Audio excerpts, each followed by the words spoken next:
nature has inspired so many composers. I think there's just something spiritual about it. Well, I grew up in Southern California, actually, in the Los Angeles area in Santa Monica. There was a stage of my childhood where people used to, my family and some of my friends used to call me like Monkey Boy because I was always climbing trees. I would just climb trees all the time, and I'd like to hang out in them. Jody was adopted as an infant. She was born in 1962 and was welcomed at home by her 3-year-old brother, who we adopted in '59. And of course, very proud grandparents, aunts and uncles, and dozens of cousins.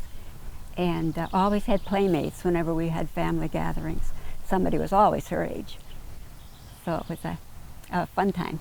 I met Jim, I don't know how many years ago. He was just a really kind person, hardworking, caring person. He cared about everyone. When he graduated from dental school, he came back to Dubuque, which he knew he wanted to do, started his dental practice. He became known as the gentle dentist.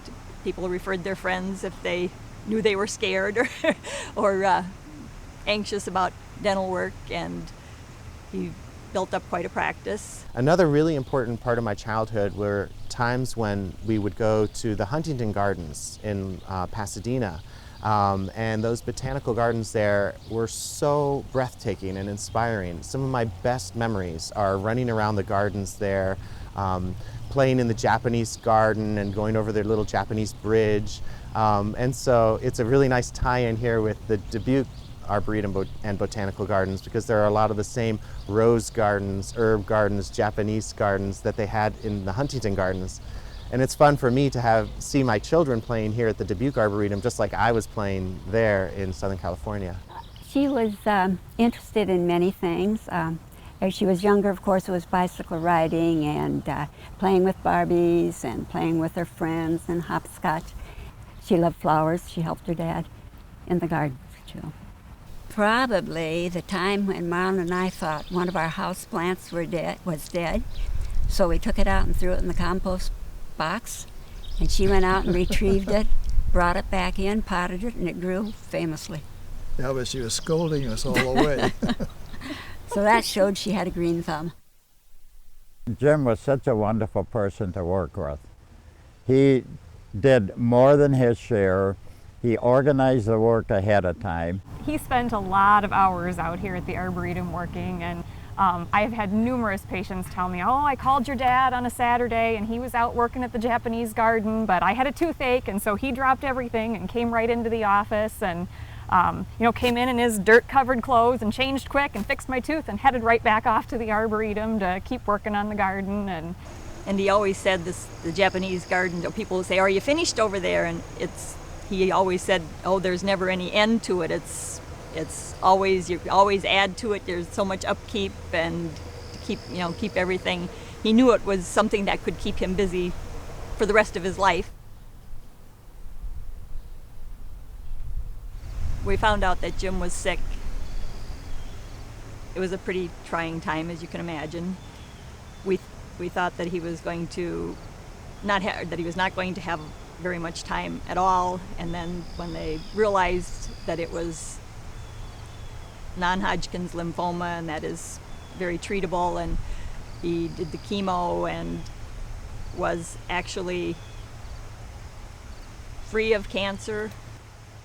We came back from his last checkup saying he was cancer-free, and the next morning he had blood clots in his lungs and passed away from that. So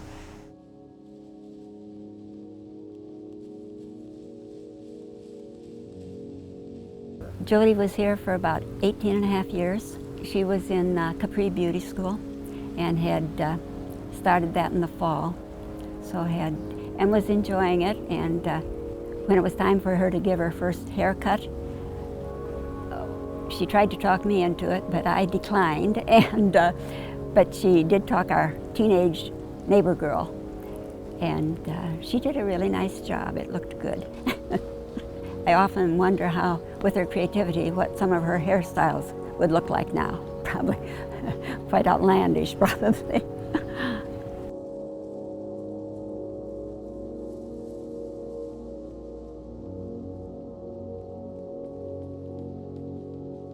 You know, we always think about Jody and how she loved the flowers and working with flowers and plants, and how I'm sure she would have been very pleased with it, and I think she would have been very proud of her dad for doing this over the years. It took a lot of time.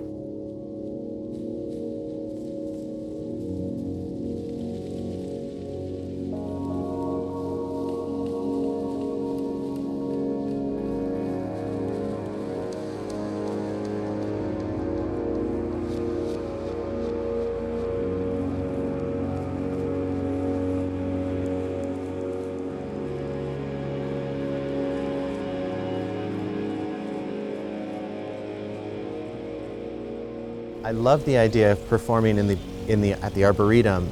Music has been used to help people remember things for centuries. I mean, since really the earliest days of man.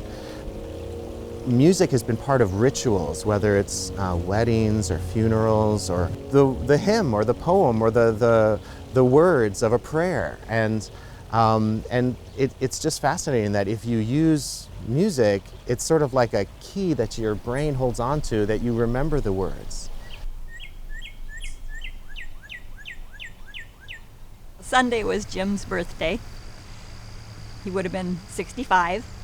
And whenever it's his birthday or the anniversary of his death, or we want to feel close to Jim, we come to the Japanese garden and walk around, and that's just become our tradition.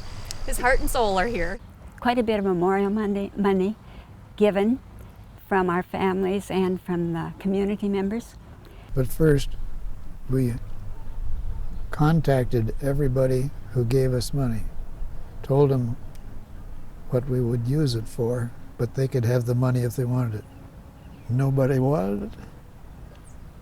We decided, since Jody did love flowers, we would start a prairie garden, an old-fashioned rose memorial garden, and there was room at the Arboretum. It's become such a destination for so many people. You know, anybody I know that gets married, they have to come to the Arboretum to take pictures. It's so it is just something that's we don't ever want to lose.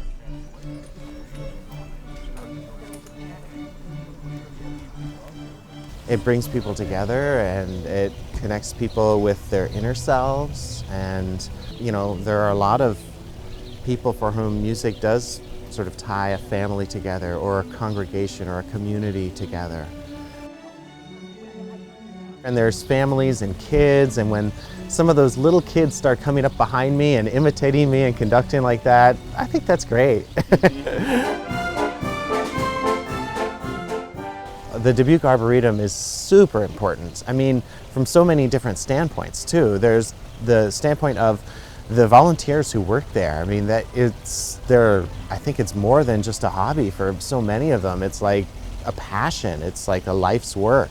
And then for those of us who are just the appreciators of it, to be able to have a place like the Arboretum to go to for inspiration, reflection, I think it's a sort of one of the spiritual centers of the area. The Arboretum is a beautiful place, and many, many people, thousands of people come to visit it each year, and it is maintained by volunteers and monetary contributions, and this needs to continue if we want our Arboretum to continue in the years ahead. As far as volunteerism, we have all kinds of work. You can do electrical, you can do plumbing, you can do woodworking, you can do gardening, you can grow plants, you can trim trees. We find work, and it's really nice because we're like a family here. I mean, we love the fact that it's a very enthusiastic response, and yet we also know that there could be hundreds of people beyond the layout right in front of the pavilion who are hearing it and appreciating it as well, and so we're reaching so many people. It's fantastic to play at the Arboretum, yeah.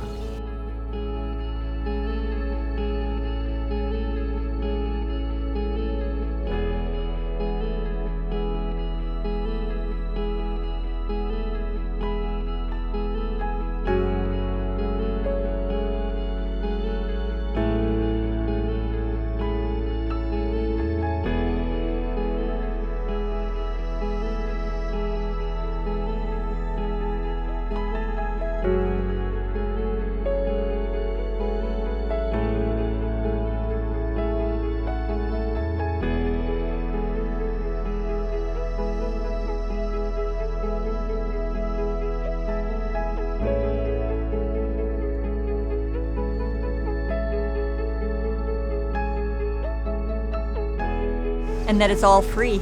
Yes. That- so you don't have to have a lot of money to come and enjoy it. You can just walk in, and you don't see too many things like that. If I didn't have the Arboretum, I'd probably gone crazy.